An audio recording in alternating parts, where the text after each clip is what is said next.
this format to give you some insights from our process on developing supplements.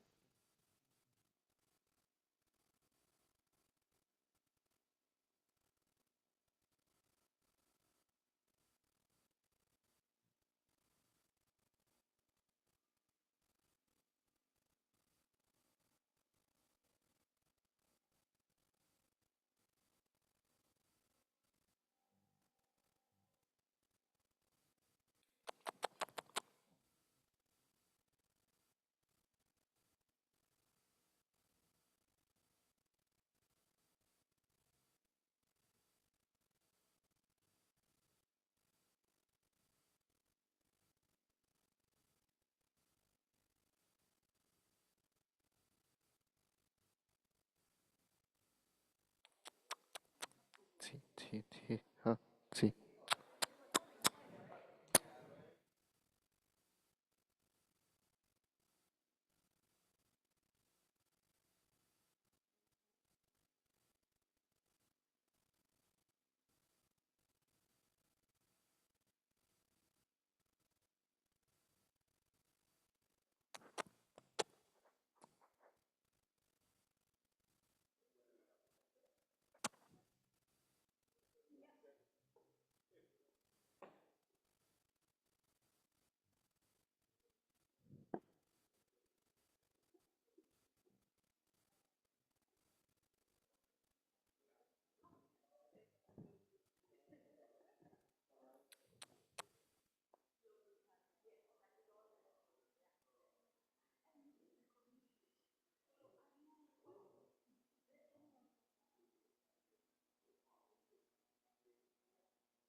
Ladies and gentlemen, may we please take our seats so that we can start? Thank you.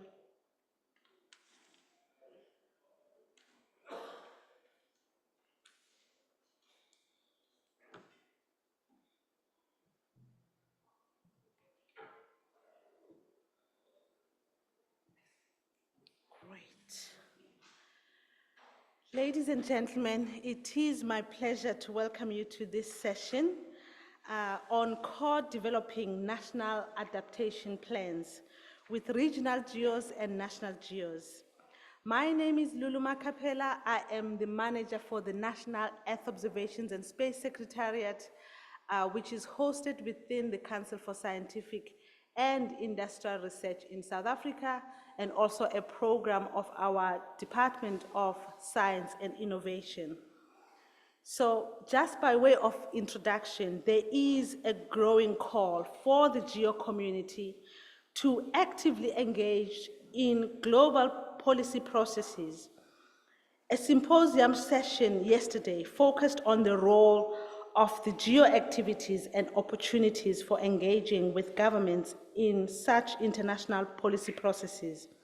This engagement has become necessary considering the increasing need for data to support monitoring and improve decision-making, in particular on adapting to the adverse effects of climate change and related disaster risks.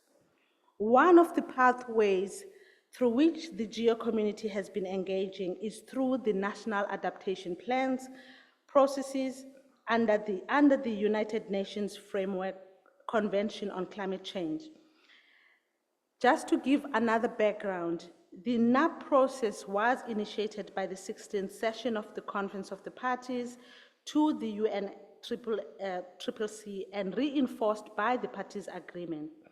NAPs are used by least developed countries and other developing countries to identify the medium and long-term adaptation needs and develop strategies to address them. This process includes analyzing climate risks, consulting with stakeholders, and prioritizing adaptation actions, particularly for vital economic sectors such as agriculture, land use, and disaster management, depending on national circumstances. Countries are currently transitioning from NEP planning and formulation to implementation, with adaptation funding being a top priority for many countries. So the integration of Earth observations into the formulation and implementation of NAPs could enhance countries' ability to make data-driven decisions, more effectively track climate impacts, and assess climate risks, and develop better early warning systems. In this session, we will hear from our panelists about existing engagements of the GEO community in the NAP process, the role of GEO initiatives and experts in supporting the integration of EO into NAPs with targeted technical guidance, a role that has been growing over the past 5 years with the support of the GEO Secretariat. Notably, the GEO-GLAM supplement the UNFCCC NEP technical guidelines to help countries set up Earth observation-based crop monitors for NAP implementation, was officially released at the GEO Week 2022 in Accra, Ghana. You might recall for some of you that were there, and launched at the annual NEP Expo event in 2023. Now, other GEO guidance documents with a focus on other sectors are a work in progress. The GEO community has participated also in annual NAP Expo events as part of the ongoing efforts to increase uptake of Earth observations, tools, and solutions in the NAP process.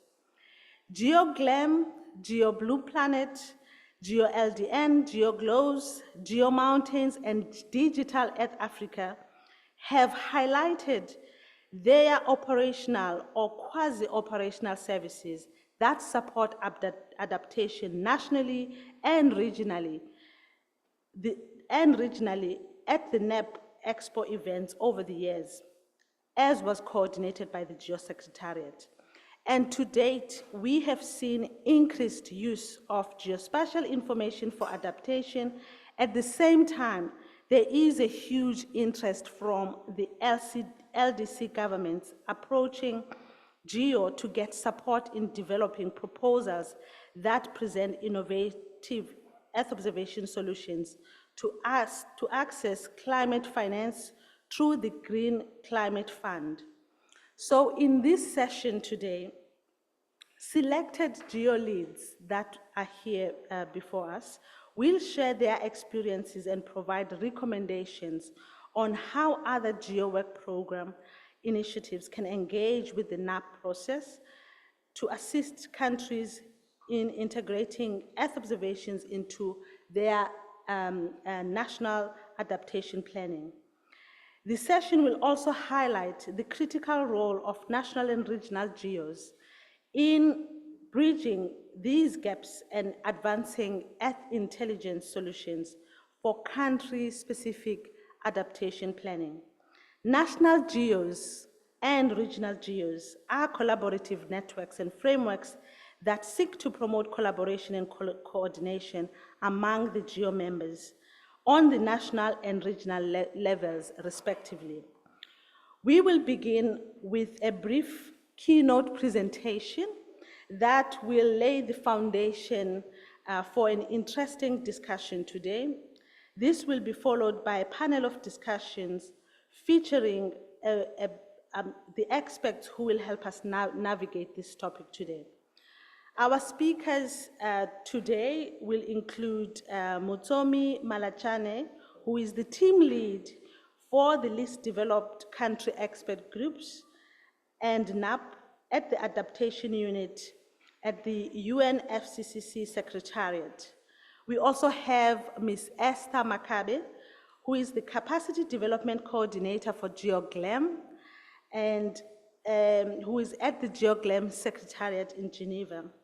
We also have Ms. Sarah Minelli, who is the Program Officer at the United Nations Convention to Combat Desertification. We also have Ms. Chisika Wempapuli, who is the Chief Scientist at the Electricity Supply Commission, South Africa, and also co-chair of the Earth Observations Infrastructure within the South African Group on Earth Observations. We also have Louis Celius, who is the Senior Scientist at Climate Services Center, Germany, and who is also a member of the GEO Blue Planet Scientific Committee. We also have, a video from, we also have in absentia Fabian Rackelman, who will be joining, of course, via a video recording, who is a research associate at the United Nations University Institute for the Environment and Human Security.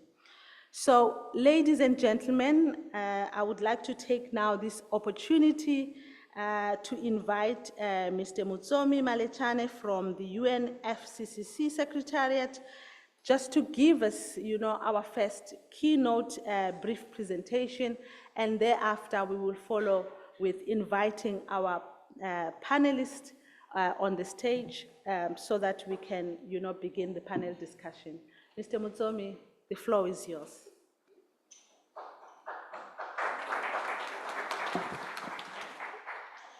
Thank you very much, Lulu. How much time do you give me? Okay, no problem.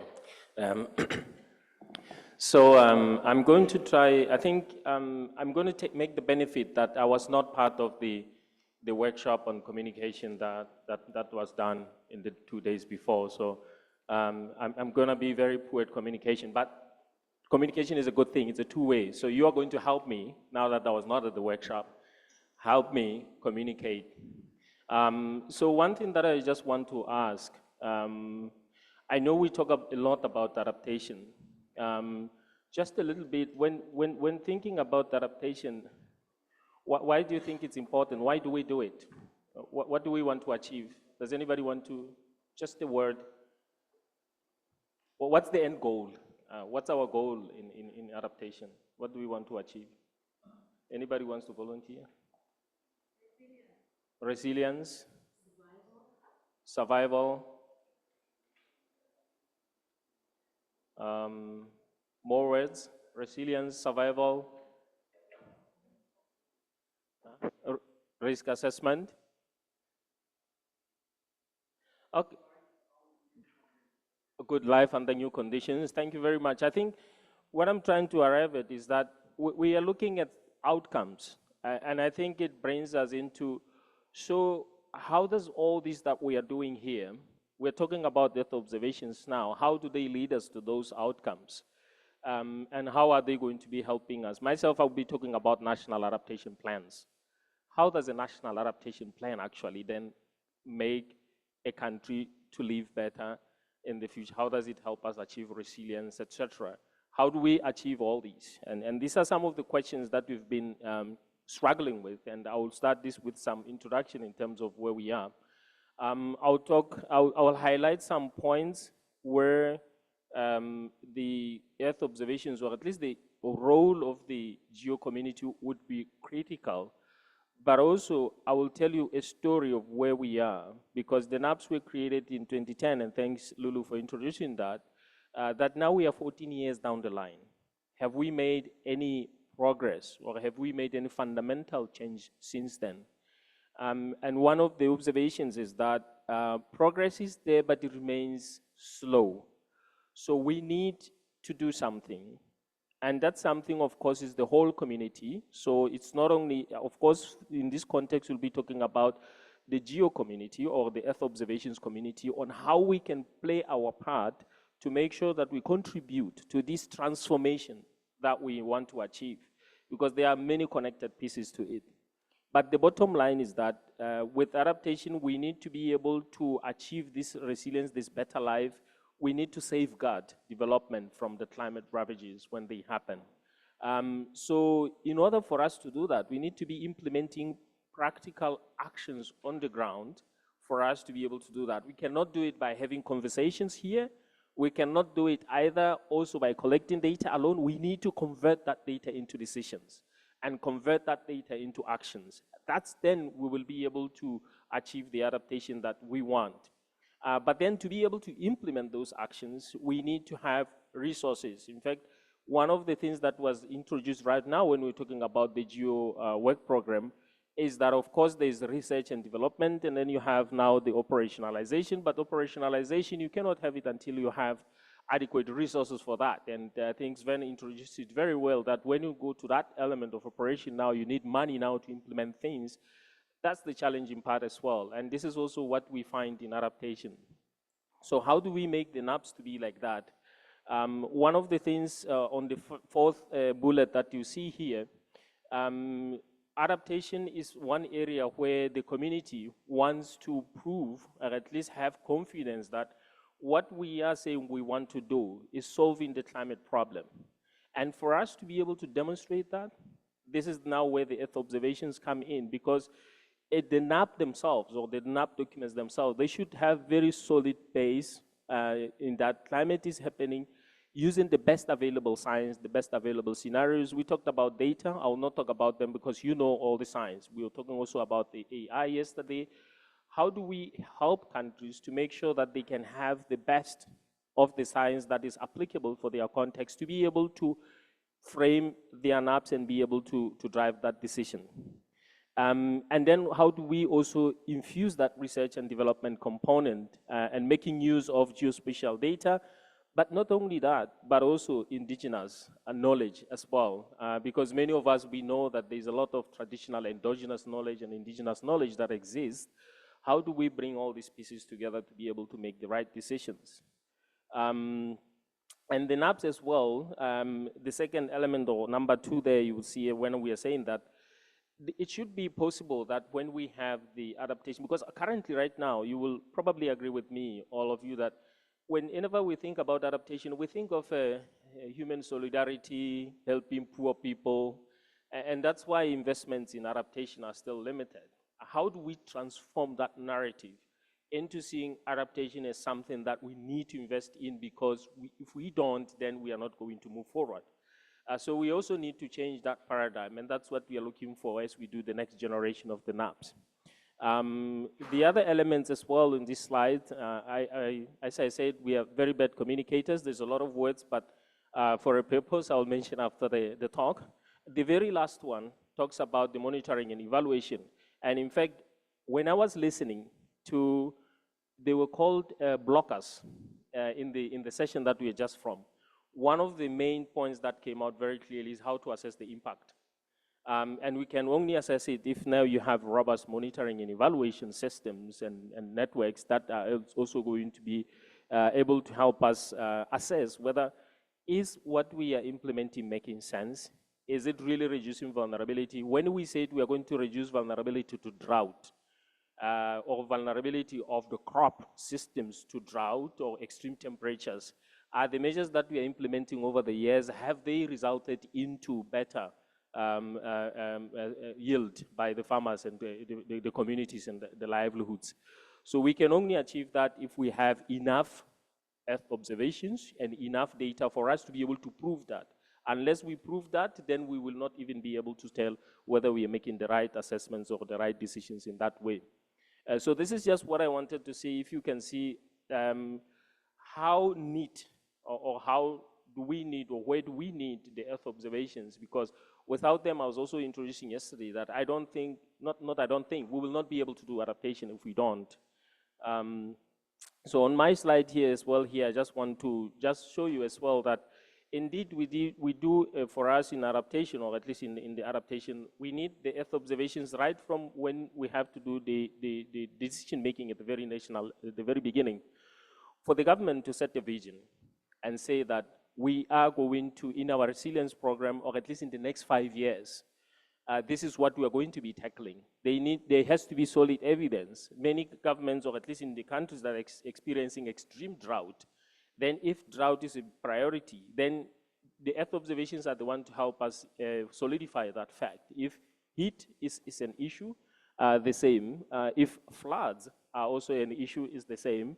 And to define the objectives of the adaptation, because I think right now we are shifting from the narrative. I'm a meteorologist, by the way, by profession, so I'm a weatherman as well.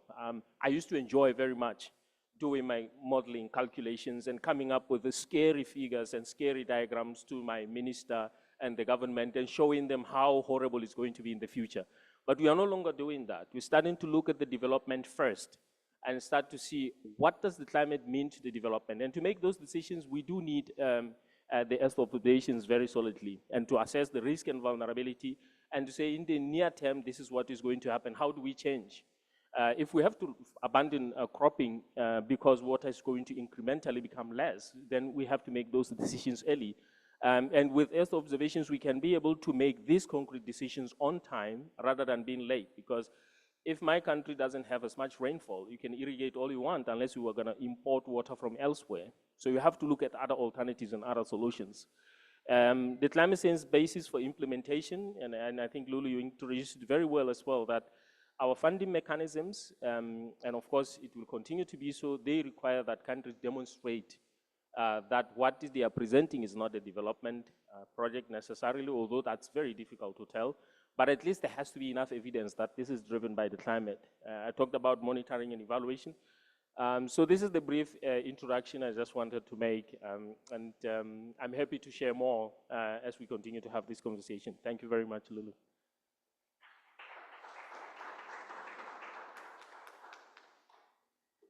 Another round of applause for Mr. Mutsomi.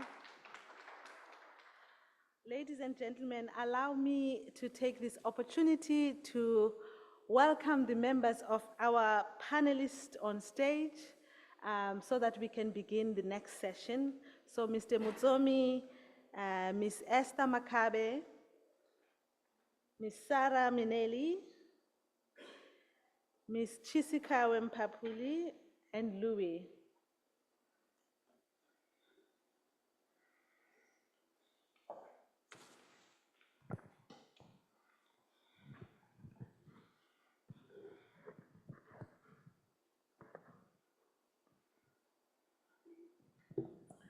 Mr. Mutomi, thank you once again for that insightful presentation, and I think it's really going to guide us in terms of some of the engagements that we are going to have today. So I just have a few round of questions, and I'm just thinking maybe let me start with you, Esther Makabe. I just wanted to get an understanding of what are the specific challenges that are associated with integrating Earth observations data and information into NAP processes, especially in agriculture and food security, and how can they be addressed? Just taking into account the fact that you are within the GeoGLAM. Thank you. Thank you so much, Lulu, for that question. So before I get into the specifics of agriculture and food security, I'd say in general, the challenges in integrating Earth observations into national adaptation plans, for one is we have financial challenges. We have technical challenges as well. We also have challenges on capacity.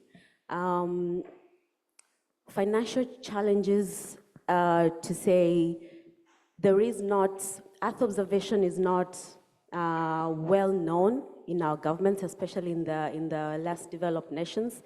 And so there is less case studies not less case studies, rather, they do not yet fully appreciate the value of Earth observations. And so for that reason, they are not able to commit national funds, public funds into Earth observation. That trend is changing now, but there's still a lot more work to be done. The other challenge is, I say technical challenges, because in the past we used to say we have a lack of data, we have lack of access to skills and so on. But now that is going down. We have a lot of resources that we try. The cost of adoption, the cost of technology has been brought down relatively. It's not zero, but it is down now. And so what we try now, or what the prohibition now for Earth observations in agriculture and food security is the technical skills, the know-how, how to do that, how to really fully utilize the potential of Earth observations into the national adaptations for agriculture and food security, and for other sectors as well. And so what we try to do with the NAP guidance is to put out the knowledge through our experiences in using Earth observations in crop monitoring, to put out the knowledge and the experience that we've had, what has worked, open up the data, open up the technical infrastructure, or try to reduce the cost of it, especially to the global south, so that it's easier for them to come in and to try to utilize those resources. The resources are open, and so that part of the investment is already taken care of. And also we do a lot of capacity development to try to lower or to try to enable the stakeholders in the agriculture ministries to enable them utilize these resources, and also to develop new resources in the national context that speak to their national context. The last challenge is coordination in the national institutions. Agriculture and food security mandates are very distributed within the same government, but you have in some countries one department is taking care of crop production, another department is taking care of livestock production and fisheries and so on, and others are taking care of statistics for this other, for crops, for livestock, and this could be also different statistics department. So all of these distributed mandates, they bring a layer of complexity in trying to coordinate or to do programs that are really holistic in food security, you know. And so one solution that we try to promote is before you start developing Earth observation programs in the agriculture sector, try to understand the stakeholder landscape, who in the country is working on what in matters of food security, and what can they bring to the table. So bring everybody to the table and try to assign, not really assign, that everybody comes with their expertise, their resources, their skills, and everybody takes care of a task so that you have everything covered, but everybody has something to contribute according to their mandate, because it's not easy to say, now let one person handle everything because they are more capable or something like that. And it's not easy to go to ask the national agencies to, you know, leave it to somebody else because that is their national mandate. So everybody has to come to the table, and this also includes not just the public institutions, but also the private sector, the farmers as well. Everybody has to come to the table, because otherwise you may start a project or a program, and then at some point you realize you left somebody behind, and it's not easy to bring somebody on the table after the fact. No. I'll stop there for now. No, thank you so much, Esther, for that I think detailed insights, especially on the challenges which you have mentioned, from financial, technical capacity, as well as coordination, and of course giving us the details on how they can be addressed as well. But moving along to my next question, which I'm going to address to you, Sarah Minelli. How can Earth observation data improve the monitoring and evaluation of adaptation measures within the NAP framework? Thank you for that question. So the first consideration I would make here is that in addition to these challenges that you mentioned, Esther, I think a difficulty with national adaptation monitoring is that it requires a range of information that goes beyond the traditional realms. It's not enough to have information on climate, on meteorology or hydrology. You need information on ecology, you need socioeconomic information. You need to integrate all of this. But Earth observation, when it's combined then with that socioeconomic information, can really provide important insights into the human-environment type of interaction, which is increasingly important in this anthropogenic biosphere, right? So it's, I would say, contextual information that is essential for assessing vulnerabilities to climate change, assessing risks, and then design adaptation strategies in a way. Earth observation can help in many ways. It provides, that high frequent revisit time and coverage that is essential for early warning, enabling policymakers to take proactive action, but it also gives the long-term information over large areas, which is essential when you want to monitor slow onset events, such as land degradation, which is at the core of the work that we do at the UNCCD. So there are many, many potential applications of Earth observation. I could think of urban greening infrastructure to respond to the increasing heat waves, or monitoring land cover to assess how certain restoration interventions are being implemented, whether they are effective, or to come to an example that is closer to our areas of work. Earth observation is becoming increasingly important, for example, to monitor soil organic carbon, something that you wouldn't immediately think you monitor with remote sensing, but recently, the advances in Earth observation, Earth intelligence, cloud computing have made it possible for soil organic carbon to be monitored using remote sensing. Prime example is the World Soil Project, sponsored by the European Space Agency, that has developed a pre-operational soil organic carbon monitoring system. I think at the moment for Europe only, but with the idea that it should be expanded to cover the globe.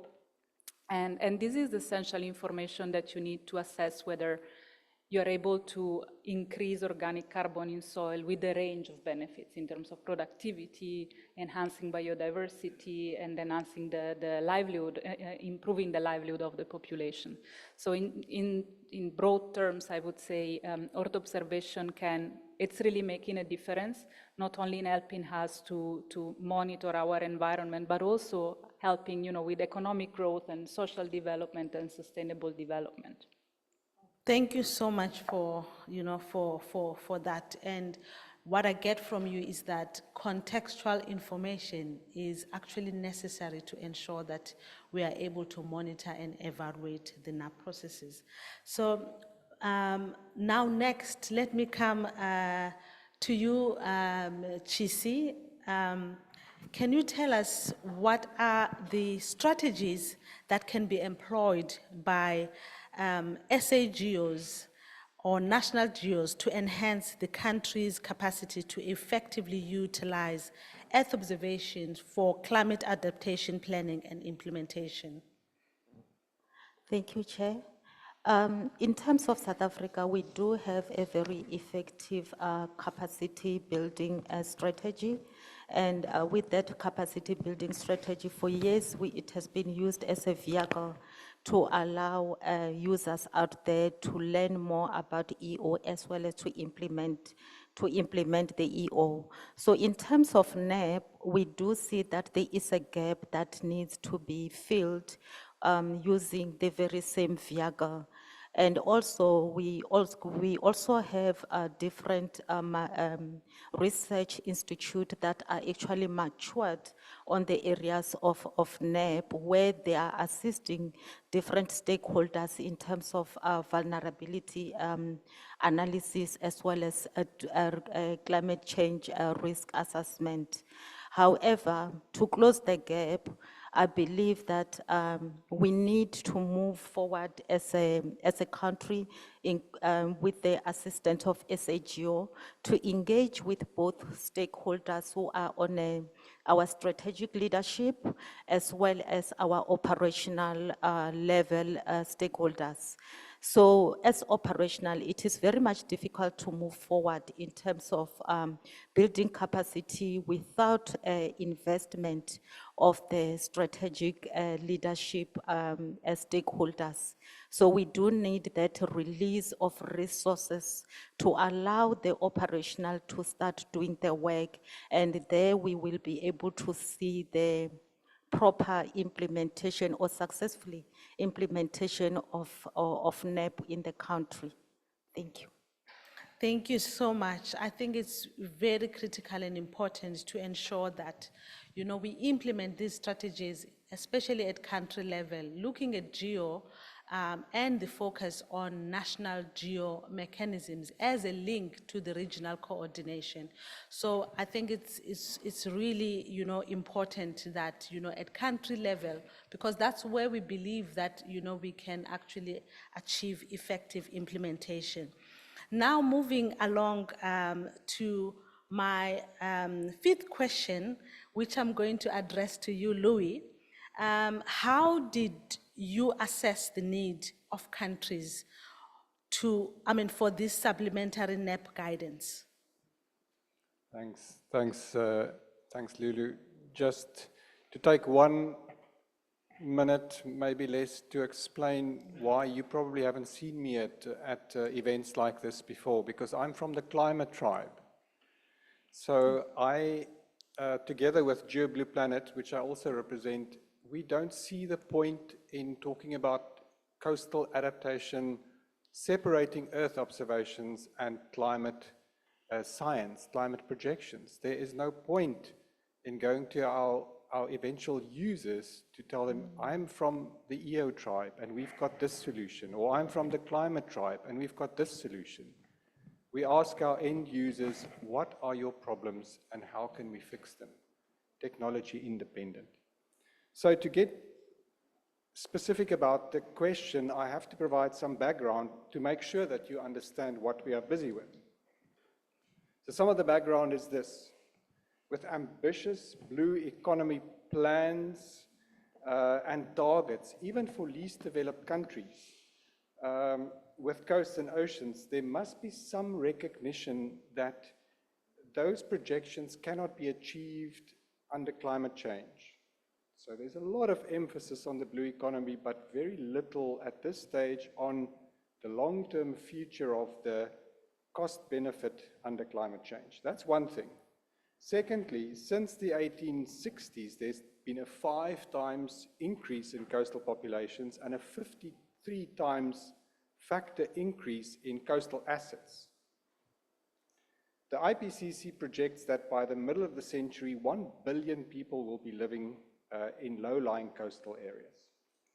So, the coast is important for national accounts, the coast is important for livelihoods and for well-being. So thus, in 2024, today, there needs to be some demonstrable urgency in the national adaptation planning universe.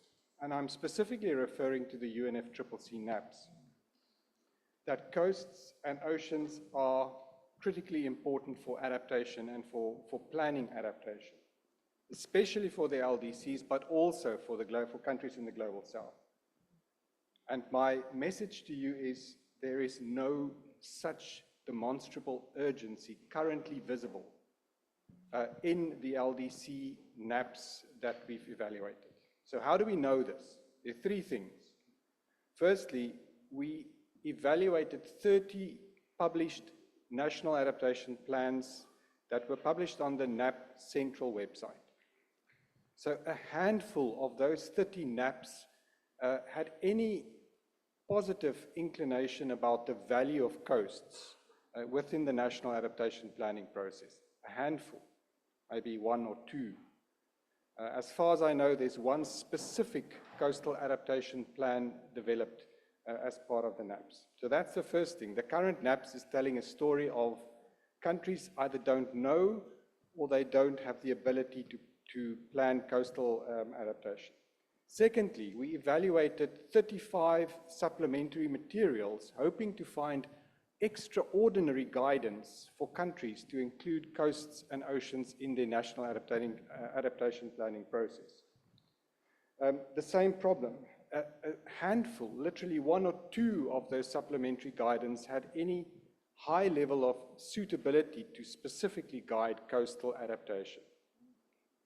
The third thing, and the final way in which we know and which we understand the needs of the NAP users, is we ask them repeatedly in events, LDCs and SIDS, at NAP expos, workshops, symposia. We asked them about this limitation of planning for coasts and oceans in their national adaptation planning processes. And the answer, can you guess the answer? I think you'll get 2 out of the 3. The first one is a lack of or limited human capacity. Second one is a limited funding for both planning and also implementation. And thirdly, the complexity of the coast and ocean space itself, because it's a multi-sectoral, often overlapping, often conflicting space. Thanks, Louis. Thank you so much, Louis, particularly for emphasizing the critical importance of incorporating coastal guidance into the NAPS processes. So now we will just move, to our recorded video from Fabian Rackelman, who could not be here today. And the He is from the United Nations University Institute for Environment and Human Security. The presentation will focus on answering some of the key questions ranging from the land degradation neutrality for national adaptation plans, supplement to the UNFCCC NEP technical guidelines. So I would ask that if we can start the video, and then we will, Hello, everyone. continue from there. My name is Fabian Rackelmann, and I'm a research associate at the United Nations University, the Institute for Environment and Human Security. While I can't be with you in China, unfortunately, I'm happy to deliver my input in this format to give you some insights from our process on developing and supplement the National Adaptation Plan technical guidelines on promoting synergies between land degradation neutrality and climate change adaptation. This supplement has been developed together with the United Nations Convention to Combat Acidification and in close collaboration with the United Nations Framework Convention on Climate Change. Our research process has shown that there's a strong demand for integrated national adaptation plans, as climate change adaptation is such a multi-sectoral task. We have analyzed existing national adaptation plans for the use of land degradation and drought or related terms such as acidification, and we have found that most of them do refer to such problems. However, concrete national and regional processes to address those problems under the United Nations Convention to Combat Acidification have been rarely integrated, even though those processes can critically contribute to adaptation in the country. Those processes include national action programs, national drought plans, but also the land degradation neutrality target setting program.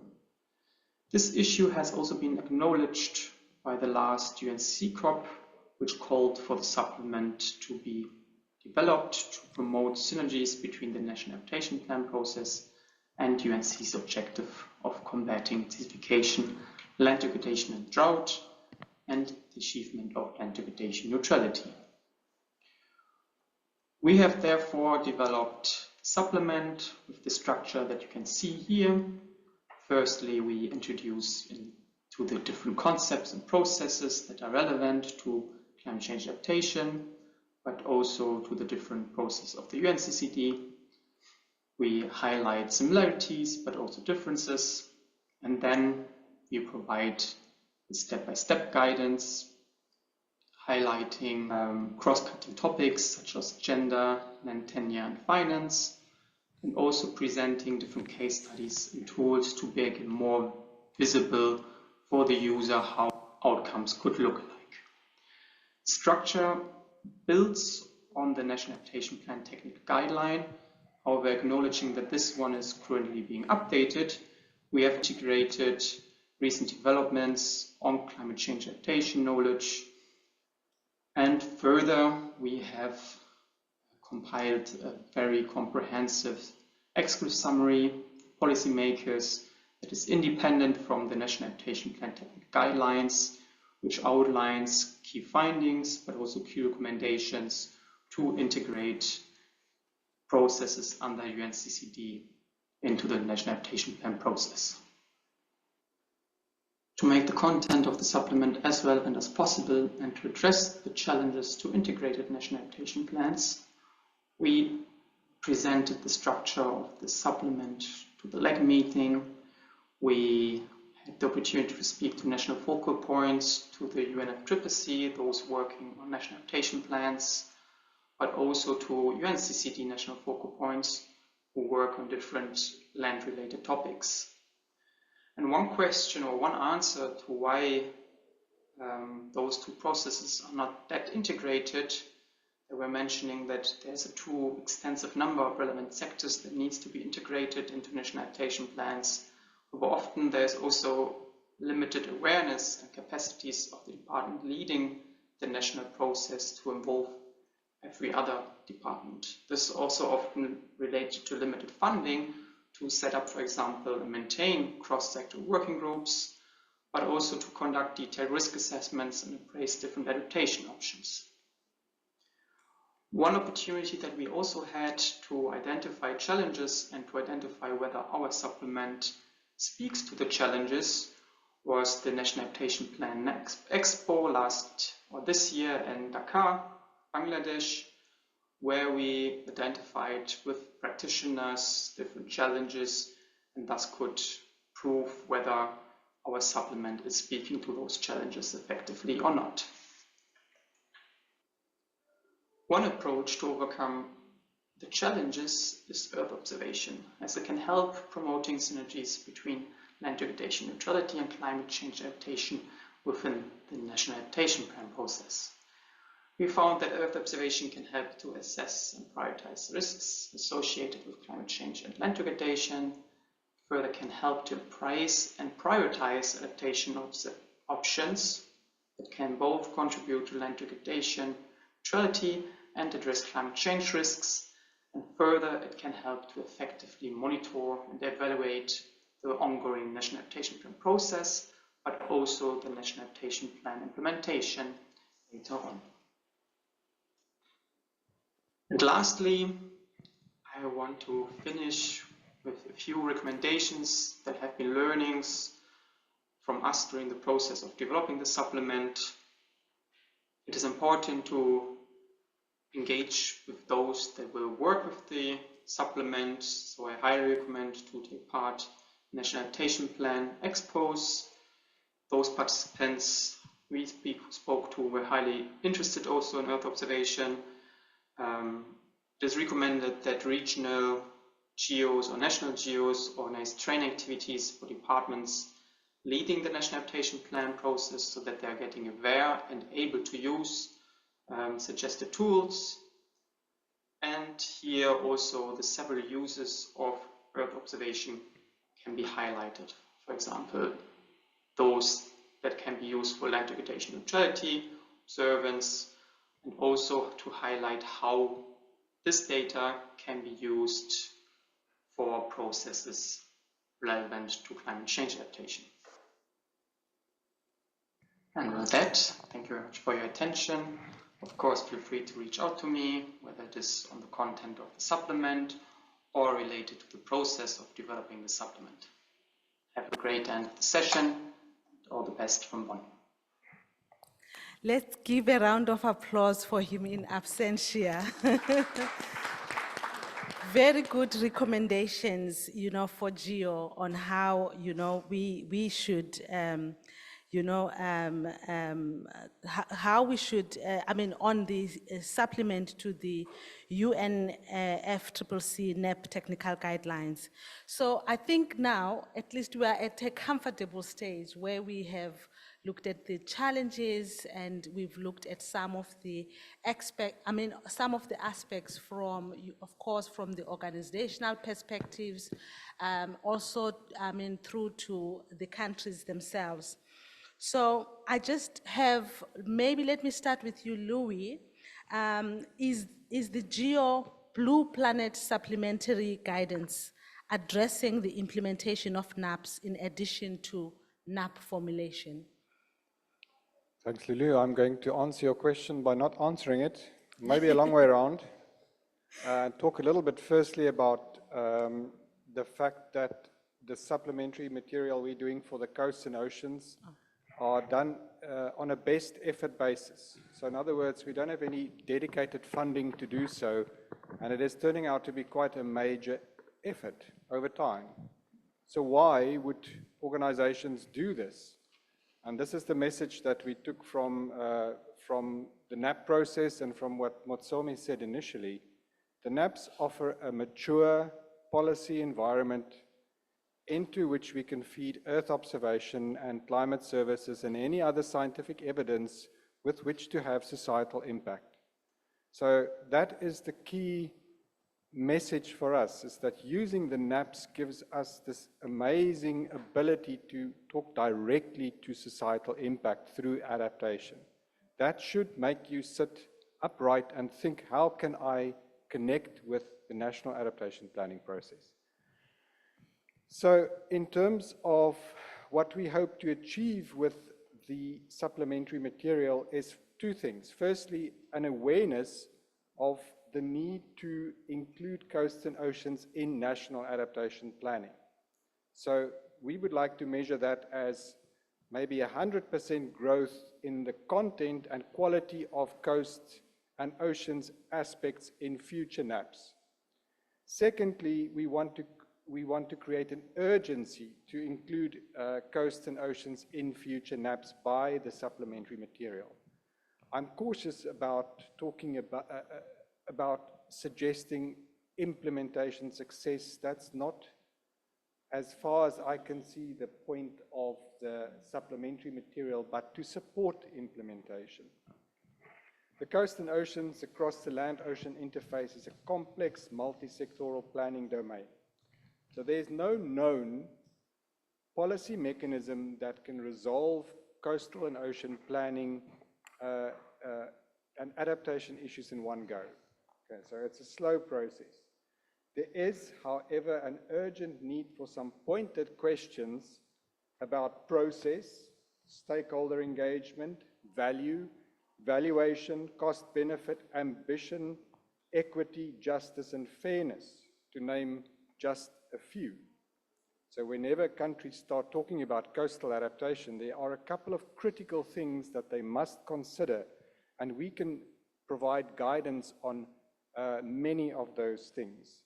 So in time, once we've published the supplementary material, and after discussion with Motsomi, we plan to do so roughly around the NAP Expo time next year, 2025.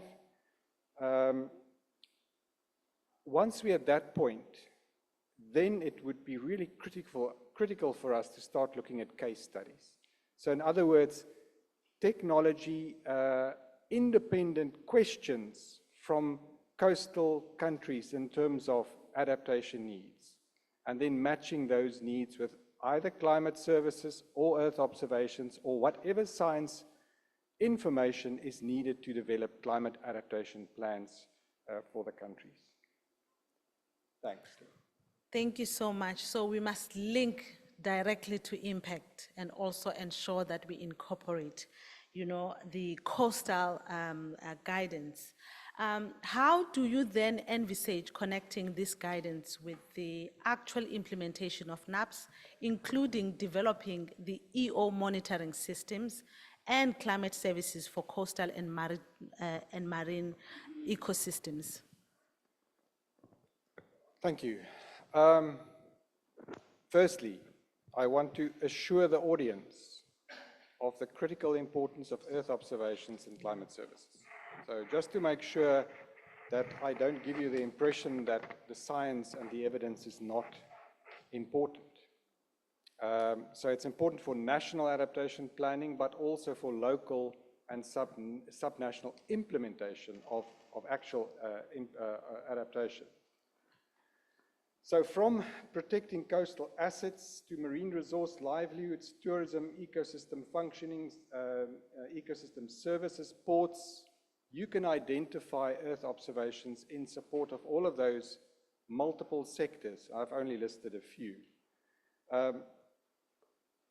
There is, however, still quite a lot of work to develop bespoke solutions that start from the immediate requirements of managers, adaptation managers, that often don't know how to express need in a way that us from the technical field will be able to even understand unless we've walked in their shoes.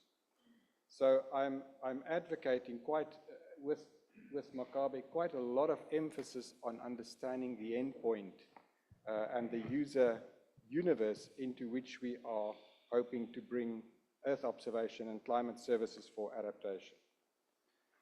So, to finish this, we want to vastly increase the measures for coastal adaptation in future NAPs.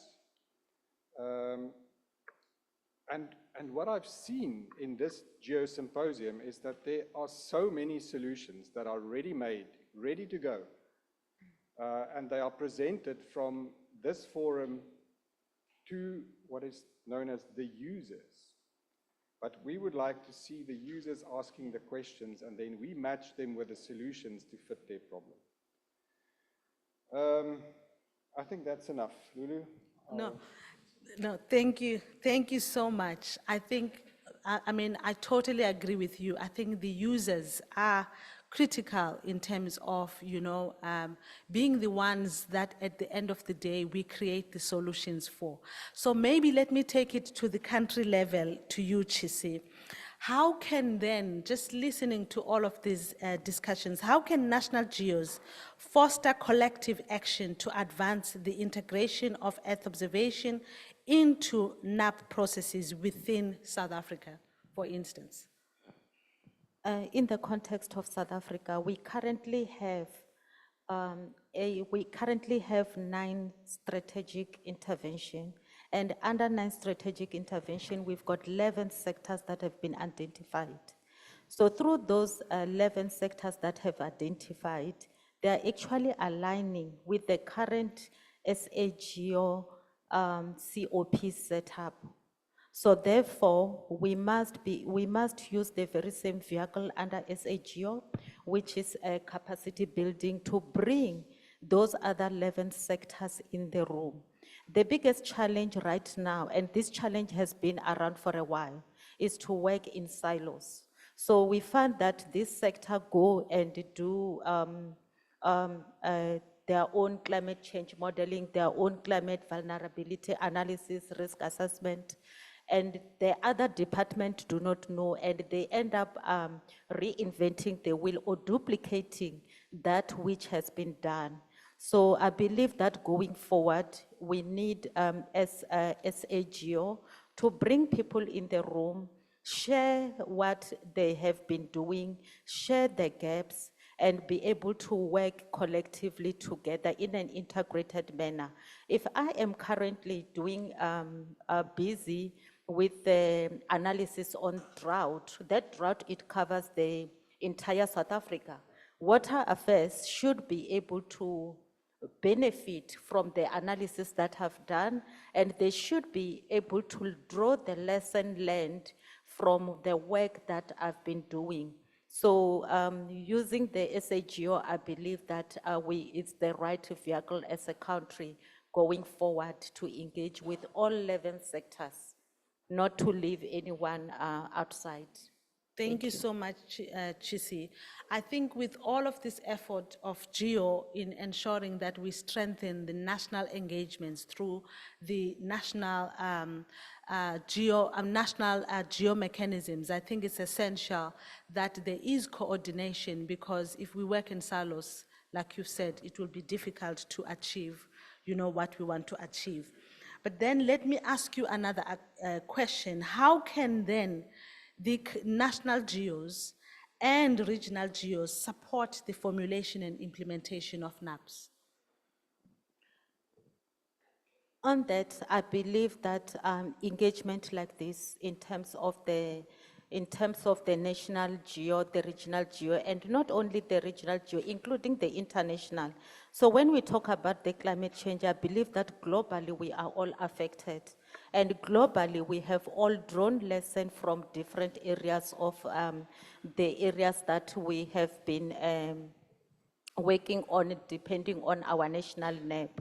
So with that, I believe that we need to collectively have a place where we will be able to share the lesson learned, even if it means that we have a portal or a hub where each and every nation is able to upload information of their lesson learned, so that the next country that will be working on the similar will be able to draw the lesson. All of us, we have done work in terms of the NAP, depending on our area of operation, and some of us, we have went into an extent of operationalizing our work and integrating it with our activities within our areas. So with that, the other countries, the other nations, they will be able to draw the lesson learned, to see what has been achieved with the current or the previous activities, so that going in future, they will not be able to they will not be able to experience the very same difficulties that they've experienced.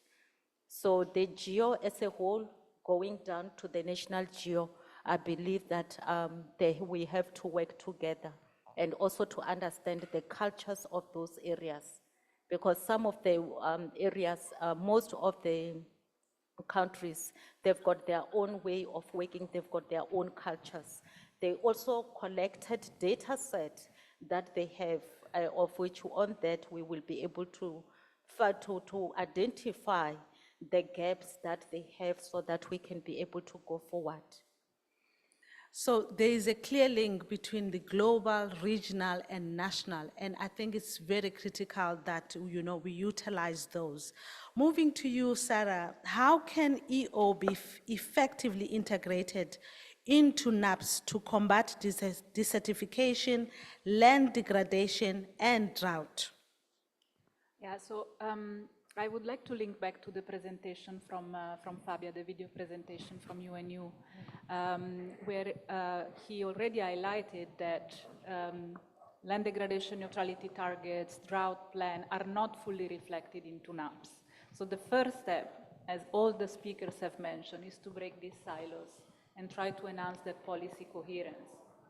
When it comes to monitoring aspects, I think coordinated efforts could start from the identification of indicators that are of common utility to the processes and building on what is already existing rather than inventing new indicators and new ways of monitoring. So if you allow me, I'd like to use the opportunity to present what the UNCCD has to offer that could be of relevance to the climate change process in terms of data and indicators. First of all, central to our work is the indicator on land degradation, SDG 15.3.1. We have 115 countries that were able to define a baseline of land degradation, assess changes over time using an internationally agreed methodology using Earth observation data. And this information on the land condition is obviously essential for any adaptation, resilience type of intervention. In addition to that, by overlaying this indicator with population distribution, we have started assessing the exposure of population to land degradation. And we've done something similar for drought as well. And to move one step further for the next reporting round, we would like and try to increase the responsiveness of this indicator to vulnerable groups. So disaggregating the population in subpopulation groups, looking at impacts on men and women, looking at impacts on youth by using age disaggregation. And also countries already have some experience in reporting on this, so data is already existing. When it comes to drought, UNCCD uses an hazard exposure vulnerability framework, so essential also for risk assessment. We have identified some Earth observation data that can help on all of these three aspects: hazard, exposure, vulnerability. Vulnerability is the difficult one, of course, because the index we have designed includes a social and economic and infrastructural component. So here Earth observation can provide some proxy information, but then there is a need to mobilize another set of data.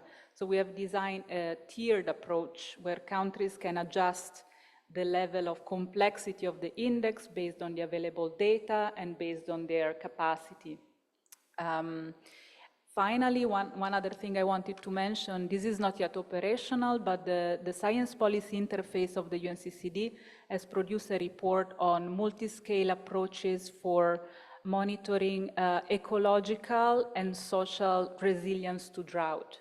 And the report describes a series of indicators that could be used to assess both aspects of drought resilience, with many of those related to the ecological side of things that can be measured with Earth observation. So this is what we have and what we think could be useful to the adaptation program.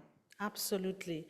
How is then the UNCCD working with particularly the GEO LDN, to assist countries in integrating Earth observations into their national adaptation planning?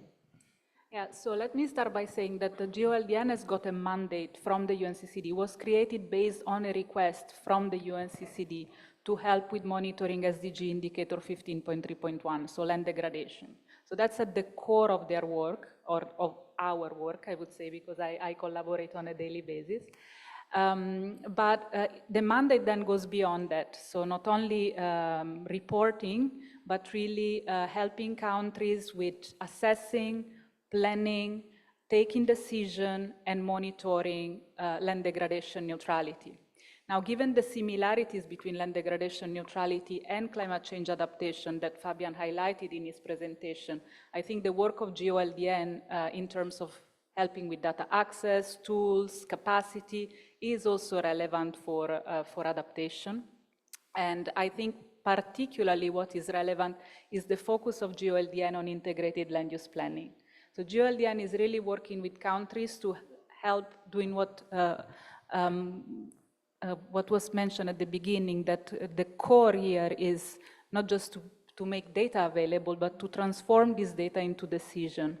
Let me give an example, and I'd like also to invite you to join Cesar. He's giving live demos every day to show this example from Ghana, how GeoLDN has been helping Ghana supporting a decision support system, developing a decision support system that integrates many Earth observation data layers, not only land degradation, but also bringing in precipitations, for example, rather than topography or biodiversity-related information. So really applying a holistic approach that Ghana is now using to develop community action plan. So they're working in 6 communities to help them define strategies for land degradation management, but also more broadly for climate change adaptation.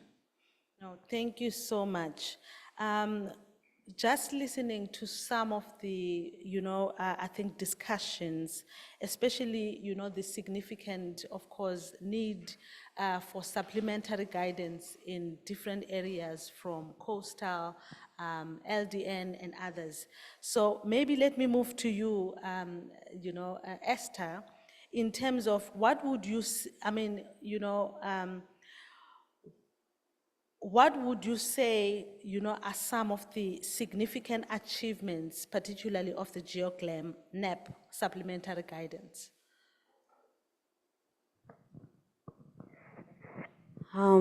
Achievements.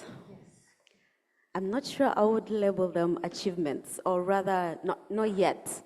It's, I must say, it's too soon to, it's a work in progress. It's too soon to say that we've achieved this quantifiable impact, but we're getting there. But so far, I'd say the greatest significance or the greatest impact we have seen with this NAP guidance is, when we were developing this guidance, we used our own experiences within the GeoGLAM network, what has worked, working with the countries co-developing crop monitoring systems with the countries using Earth observation, what worked, what did not work, and what are the lessons to learn from there. So we ingested all this information into the guidance document, and by doing this, we're trying to lower the technological knowledge barrier. And by this, what do I mean? Earth observations in the countries, some stakeholders might think this is a technology that is too high of a level for me to start attempting it. Or they might think, I have attempted such a technology before and it did not work. So there is that, this might cause some hesitation. And so what I've seen has been a success with this document is that with the examples, with the case studies we've used in there, the countries that are looking to integrate Earth observations into their national adaptation plans for agriculture and food security. They've seen that country A did this, this is the process they used, and they were able to actually achieve success with it. And so can I. So it's lowering that barrier and giving people opening the possibilities and giving them the motivation to invest in this. And another impact we've seen, and which we didn't actually intend when we were doing this document, is trying to understand, to use it as a guideline to understand this is the baseline, this is the fundamental requirements that countries need to, at the very basic level, to develop national agriculture monitoring systems, and then trying to understand what do they have, what resources do they have at the moment, and what is the gap, and trying to understand what is the need that they will have. So trying to get the user needs assessment. So we've used this document to get detailed assessments with the countries, and that then enables or informs us to know where the capacity needs are actually, and how can we then, as a GeoGlam community, how can we help the countries close these gaps. And we use this together with, we have a capacity development strategy or guidance document that we use hand in hand with this, using the principles there. And I say they're complementary documents that use community knowledge from the GeoGlam network. And we've seen this success in, we had a learning exchange in Naivasha recently, where we used these documents, and we had huge successes actually from the countries trying to see how can we enhance our skills in national adaptation planning, but also in crop monitoring using Earth observations. So I'd say it has been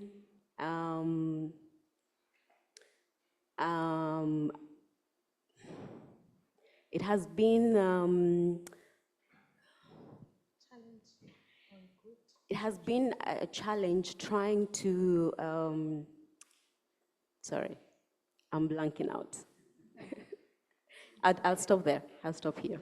No, thank you so much, Esther. And I think what I got from you is that it's critical to identify the needs of the users first, because then, you can actually offer the proper guidance that is required. Now I'm taking us back to your presentation, Mutsomi, because in your presentation, you actually highlighted some key considerations to engage effectively in the UN, with the UN FCCC NEP process for integrating Earth observation data into NAP implementation. So now, what are the needs of countries when it comes to data for NAPs? Thanks, Lulu.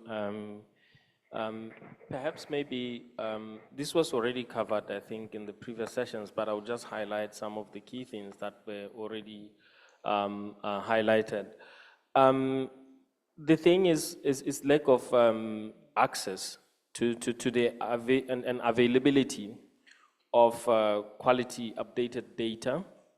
And this speaks to the challenge that also I think Luis was talking about. It's not only on the coastal areas, but also on other areas. For instance, if you look at health, many countries know that climate poses extreme risks to health, but when you go to the national adaptation plans, is one thing that the studies found there was less. And in terms of projects also being implemented, it's simply because the people working on the NAPs do not have access to this knowledge and the information. So how do we make this available to the country so they can plan, especially on the critical areas that we know that are exposed to climate change? So how do we make this available? So that's one of the most important thing. And also another thing is how right now we're talking about, at least there's the early warnings for all initiative now in the program, but that's a critical component and something that is needed for every country to have. And it's timely that we have that, but it's one of the things that of course is the beginnings of the implementation of the program, but it is needed that every country is able to create or at least have some sort of access to such comprehensive multi-hazard early warning systems. Another aspect is resources, more especially financial resources, especially for the least developed countries, or at least countries where there are other pressing priorities that would not have allowed them the luxury to look at these other issues. So financial resources are also another important challenge that countries are facing.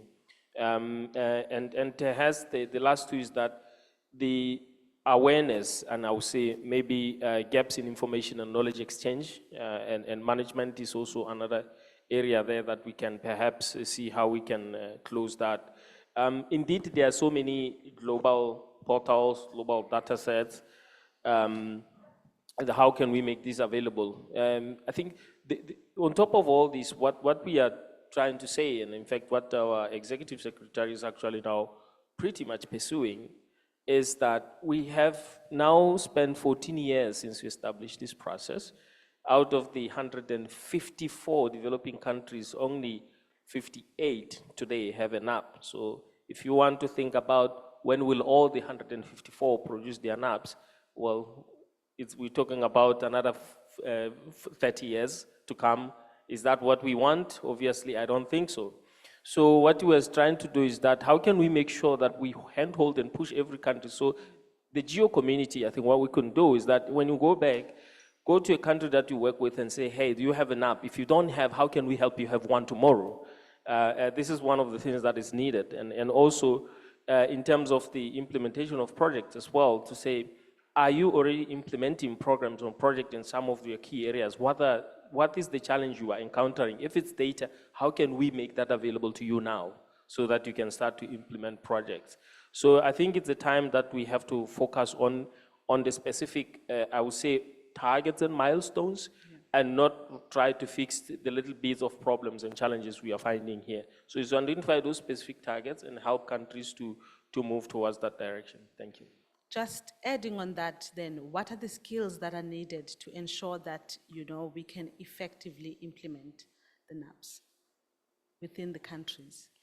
Yeah, okay. I think this is a deeper question that perhaps there can be a lot of conversations about this. Yes. But one way that I would say we are already working with the GEO team, actually, Sven was talking about the GeoGlam, and of course Esther is here. In the agriculture, for instance, in crop monitoring systems, is already to handhold countries and make sure that they can build the capacities and systems that are needed. Tissy also made an important aspect here. Leadership is also another key thing, because I think it's not only leadership at the national level so that you are enabled to do this. Is also another important thing, especially when it comes to data policies, etc., and making decisions. So strong leadership and coordination systems are essential to be able to move forward. But also the right people and institutions at the right places. So when we go deeper into implementation, the knowledge that's required is more specific. So when we have to deal with how we handle climate risks in crop production systems, then we need to have the right people that have the knowledge on how to do that.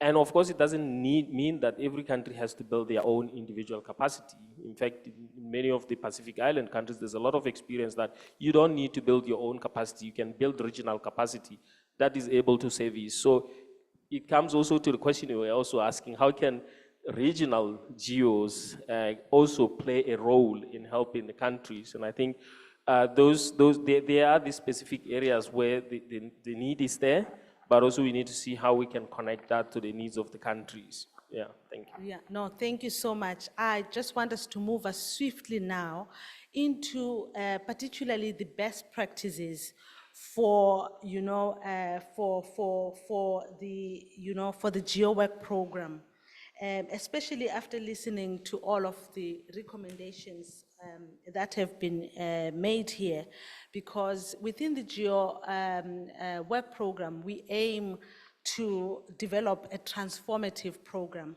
So maybe let me continue with you, and maybe you can, of course, answer very swiftly.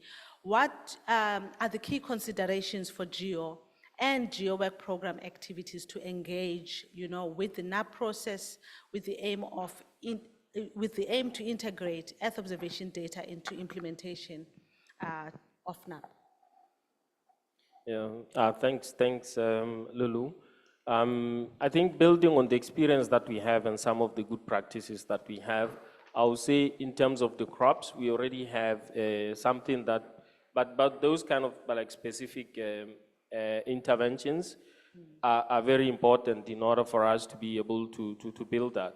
So we need maybe to identify in other areas, other areas that would require such kind of collaborations to strengthen and engage those. If there are other areas, then how do we make sure that we can build capacities for those in making sure that we help countries address the risks that they are facing. So this is one of the important considerations there. But also in terms of the engagement is how do we make sure that, because at the country level, you find that also the people that are working on the planning side of adaptation is not necessarily the people that are also handling and managing the data. How do we create that communication and linkage at the national level, including with regional institutions? Because you may find that the people that are saying they do not have data or it doesn't exist is because they are not talking to the right persons at the national level. How do we create that? So platforms like this are very useful, and of course we also have to make sure that we are not talking amongst ourselves as the GEO community alone, but we also bring other people. We do have, of course, ourselves at the UNFCCC, we have the NAP Expo. It was already mentioned here. The next one is coming up in April next year. It's also to see how we can continue to build on these events and have people and bring the different stakeholders, bring people that have data and the knowledge of data and how to play around with data, with the people that use the data, and how do we create the connections between these two people so that the data can be able to be used for the decisions that we need to make. So it's that issue of creating the collaborations, but also creating specific programs for areas that we know data is needed, and there's no question about those. No, thank you so much. Esther, what are the lessons learned from the development of NAP technical guidance? And if you can provide advice for other GEO work program initiatives that are aiming to engage with the UNFCCC NAP process to assist the countries in integrating Earth observations into their NAP planning? Long question. I would say the lessons are consult widely.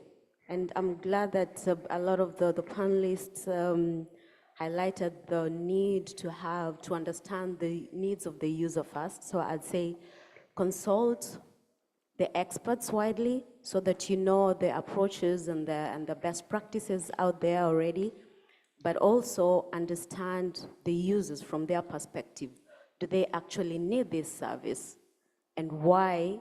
Don't stop there that, yes, we need the service. Dig deeper, why do they need this service? How are they going to use it?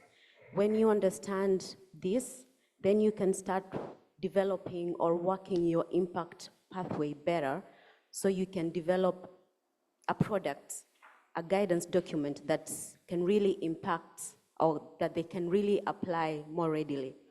Another lesson is to try to have a plan of action. You've developed the guidance document, so what? Yeah. It's there, it's gonna be lying, well, we don't print things these days, but it's gonna be lying in the NAP Central with Posomi. What will he do with it? So you need to have a plan of action on how you're going to socialize it, on how you're going to break it down and take it to the user so that they are able to use whatever resources you're recommending in there. They can take them and apply them to solve whatever problems that you developed with them, or the problem that you're trying to help them solve. And the last lesson I'd say our recommendation is get funding. It's not, it might look like an easy task to accomplish, but it's not. Get people to invest in kind, get people to invest financially. And I would like to say a big thank you to the UK government. They're the ones who gave the financial support for this, and a lot more contributions came from the GeoGlam community in kind. So use your resources, use your networks as your resources. That's what I'd say. Thank you. To you, Sarah, what is your advice to GEO and the GeoWork program initiatives in their engagement, particularly with UNCCD and UNFCCC NEP process, to assist the countries as well in integrating Earth observations into their national adaptation plan? Yeah, so I think I would build again on the lesson we have learned in our process. For the UNCCD reporting and with GeoLDN, we moved from providing global data to the countries to providing countries with tools that can help them using this data, but also integrating their own national data, their own national assumption into the process. And then we went even one step further. Countries need the support to come together in a participatory setting and interpret this data and take decision. So for me, the advice would be, not to stop the support to data provision or tool provision, but to go that one step further, supporting the decision-making process in the country, make it as easy as possible for the country to access the data, interpret this data, analyze them, and then help them taking decision in a participatory manner, which I think is essential for any adaptation planning. Thank you so much. To you, Chisi, what advice can you give the GeoWork program as well in terms of leveraging particularly the national and regional GEOs so that we can also assist the countries as well?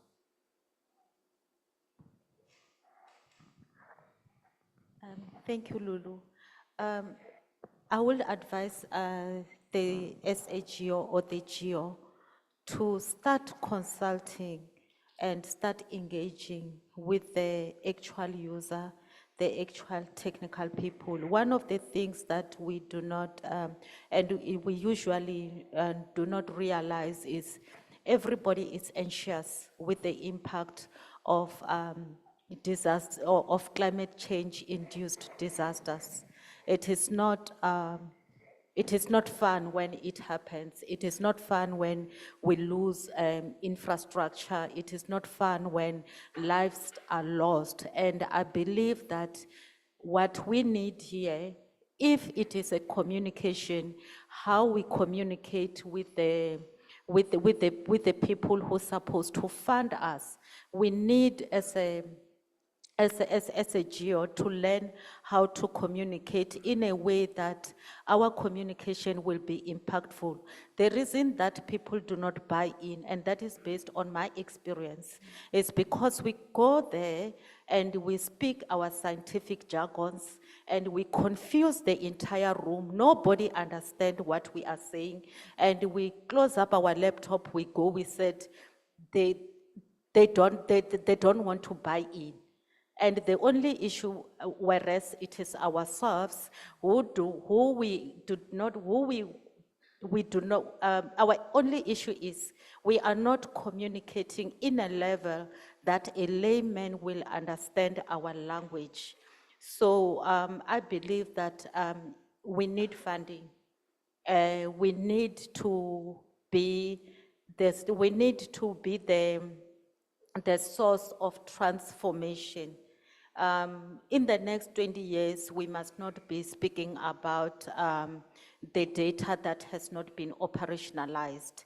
In the next 20 years, we must not be talking about our area where people are living in an area that they can be flooded.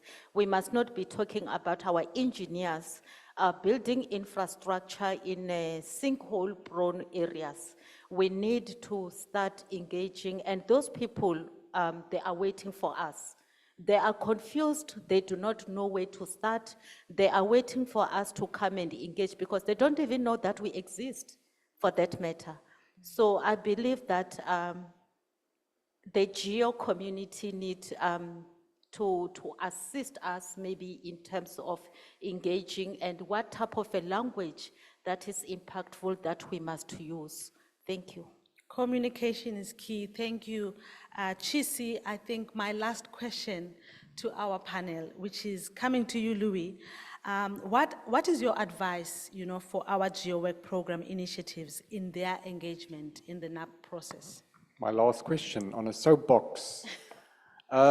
Firstly, and most importantly to the Earth observation community, keep on producing high-quality, research-driven products. That's your most important task as usual. But every now and then when you see or you have a product which is potentially useful, invite a couple of nerdy climate modelers to come and look at the data, or a policy expert, or a social scientist. So broaden the conversation around the products, that we don't talk about Earth observations approaching stakeholders in isolation from other fields. So move from multidisciplinary to interdisciplinarity. That's the first soapbox message. And a shout out to Digital Earth Africa, which is doing incredible work to bring products for coastal adaptation, for example.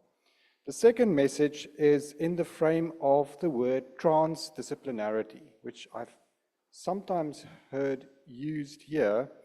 And when you hear that word, it means inclusion, democratization of science, breakdown of power, inclusiveness of all knowledge types.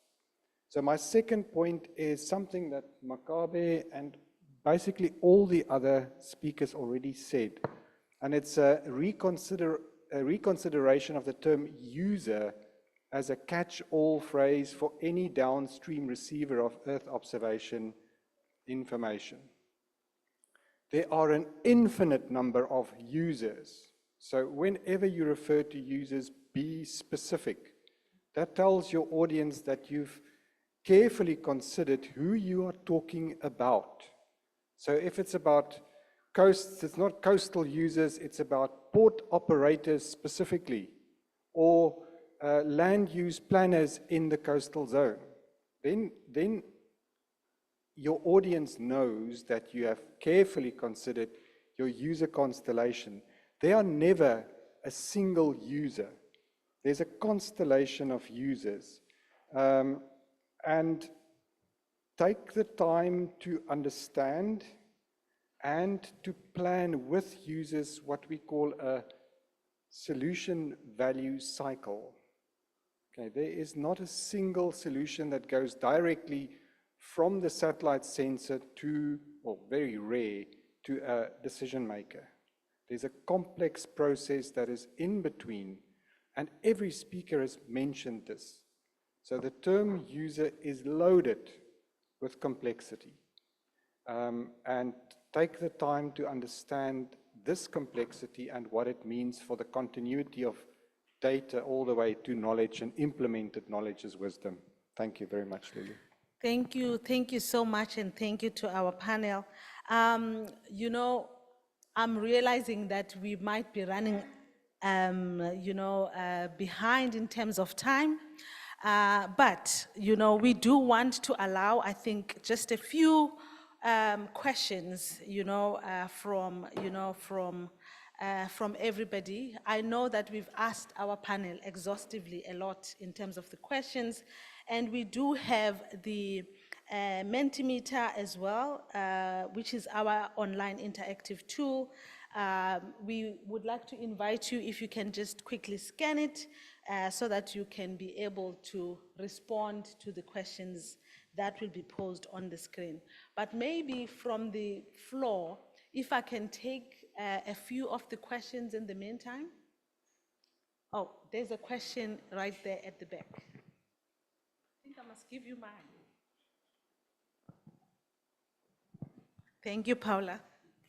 Thank you, Lulu. Thank you to all the speakers. We heard many times from many of you the aspect related to lack of coordination, working in silos, not knowing who's doing what where, and the value of data and knowledge.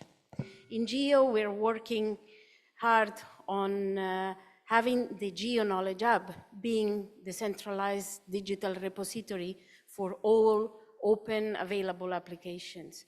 Do you think that having a national GEO Knowledge Hub could be a useful tool to help different parties having an eye on what is happening, who is doing what, where, and enhance the coordination, enhance the access of pre-curated data and pre-curated application without having to reinvent the wheel?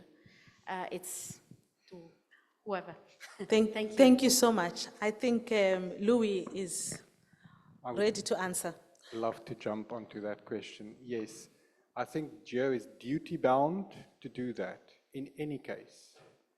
With all of the amount of data and information and knowledge that is generated by GEO, they are duty-bound to do that. So in the design process, such a hub can be more or less useful depending on the level of co-design. So that's the first part of the answer.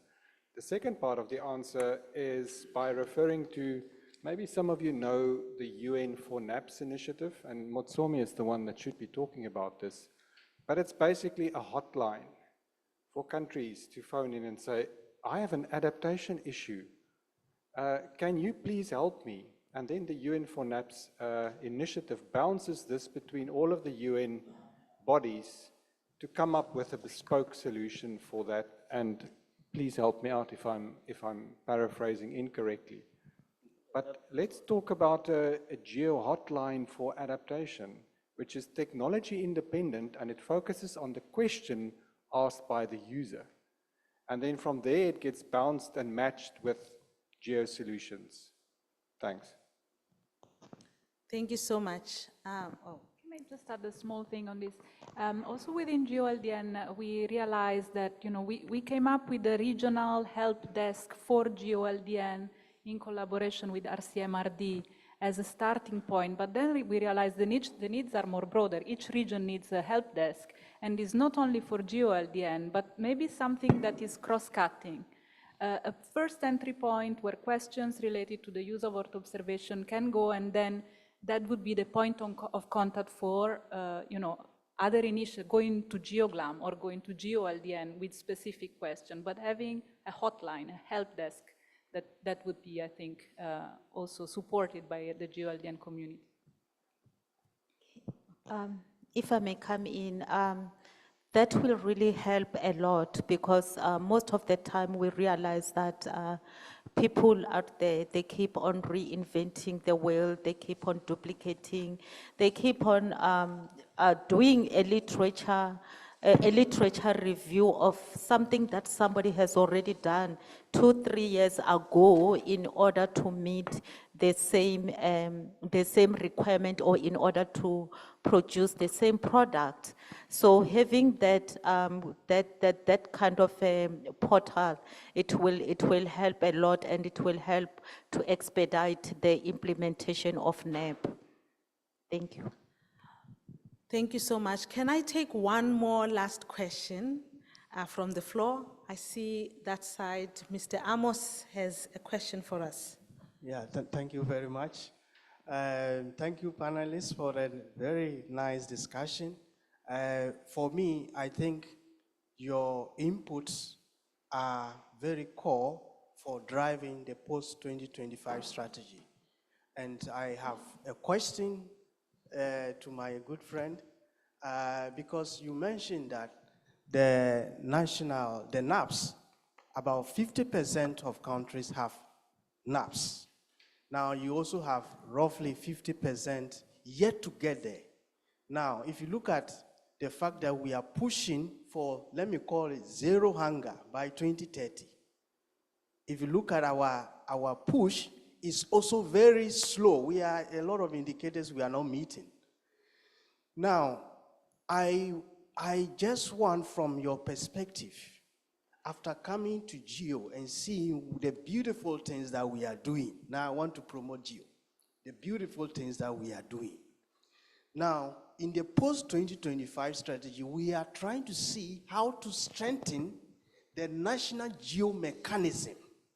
That will be more like a convener to ensure that what you want to achieve in terms of using EO will be done, and all the other initiatives about the GeoGlam and all the other things that we are, land degradation and all of that.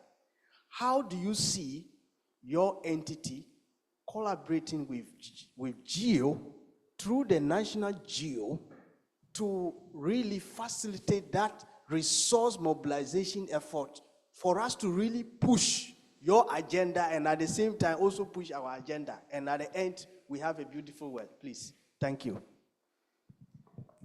Maybe I won't be long on this one. I would also maybe borrow from what Luis was saying. I think if we have a GEO for NAPS, and I think we already have that, I mean, it's an important thing that then we can, immediately we have issues and we serve as a partner, then this is where we can already source any support and advice that the GEO community has an entry point. And countries that have questions, then we can easily direct them to that direction. So I see that as one thing that we need to do together and strengthen that. I think there's already an existing platform, but I think we need to strengthen on that and see how we can create that connection a lot more stronger into achieving this. Thank you. Thank you very much for that. I see that, you know, we can, if we can move on to the Mentimeter, and thank you so much, guys, for already answering. We asked you, what are your recommendations to better integrate EO into NAPS? And I'm seeing a lot of responses here from, building the capacity, which I think that's what came out also with the, with the discussions today. And, there's also, why not National Geo Week to share latest solutions while assess next user needs? Wow, it's another question, something to consider. Again, there's interdisciplinary research, so there's all of these, I think,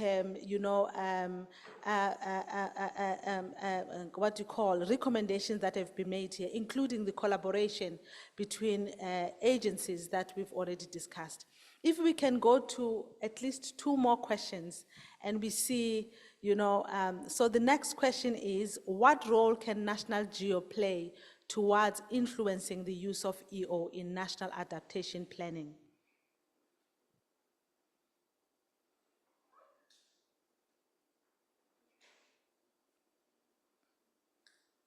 We will allow you just 30 seconds if you can answer the role that the national geos can play.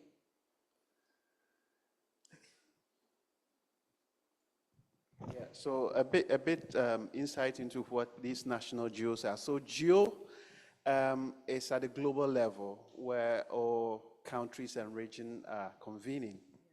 At the national level, the idea is also for institutions and agencies to also coordinate among themselves to promote the use of Earth observation and to be a common voice of reference for the country in terms of policy influence, but also at the same time a common voice for the global forum. So at the country level, you have the various institutions that are using Earth observations for their addressing their national needs, but also being the voice at the global platform. And so we have countries that have established national geos. For instance, I have my friend here, Evangelos. They have the Greek geo that is very instrumental in terms of coordinating geo issues at the national level in Greece. We have US geo, we have a lot of these geos that are really influencing decision and even governance within the global community. And so these are all key enablers in terms of taking data, taking information at the global level to the national level. And that is where the action takes place, is at the national level. And so if you look at the NAPs, there is that connection between national GEOs and how NAPs can be influenced or implemented in terms of using Earth observations. And this is where it is key in terms of how national GEOs can play that critical role when it comes to adaptation planning at the national level. Thank you. Thank you so much for that clarification. I see that the answers have already been posted there. You know, in terms of this question, I was hoping to see the results. It seems, okay, thank you so much. So I think the next question, we have to go to the next one. So there is some responses here to say showcase awareness, you know, ready-to-use analytics, awareness of products, which I think awareness is a theme because, I mean, you know, without us being aware, we won't, you know what is happening. Let's show the value and impact of Earth observation to ensure the use in NEP. Can we just add one last more question into this so that we can, if you can bear with me just for the last 5 minutes. If you can show the last question, the next question. So the last question says, how can regional and national GEOs coordinate effectively to co-develop and support implementation of NAPs? I think it's very critical, like Ernest already said.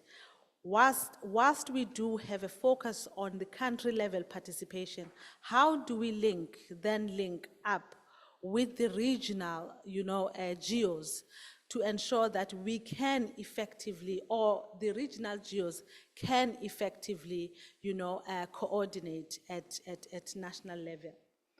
So if you can share us your ideas, nice sessions at GeoSymposium, I think that would really help. Simplified and impactful communication, like our panelist Chisi said, help desk at regional level to offer guidance. I think these are very, very critical,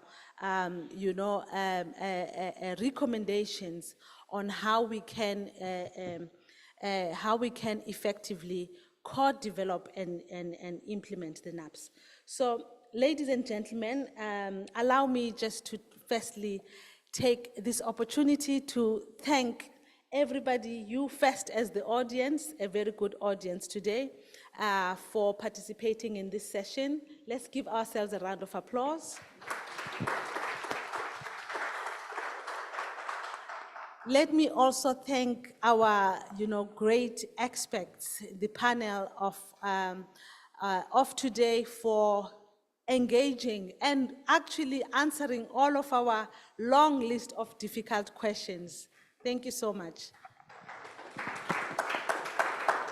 So one summary before you leave, because I believe it's important that we at least highlight some of the critical points that we have mentioned today. I had scribbled a lot of things here, but these are some of the key takeaways that I want us to, remember here. One of the critical issues that you've highlighted, starting from you, Motsomi, is enhanced engagement with the UNFCCC and other organizations. I think if we can strengthen that, we can build a lot. Capacity building initiatives, both at national, regional, I think these efforts will be necessary for countries. Cross-collaboration with GEO is very, very, especially from regional to national, I think it came out very strongly as something that is important.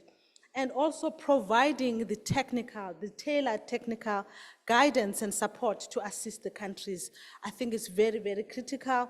And of course, continuous monitoring and evaluation to ensure that, we have the measures, to provide, of course, the feedback and continuous improvement.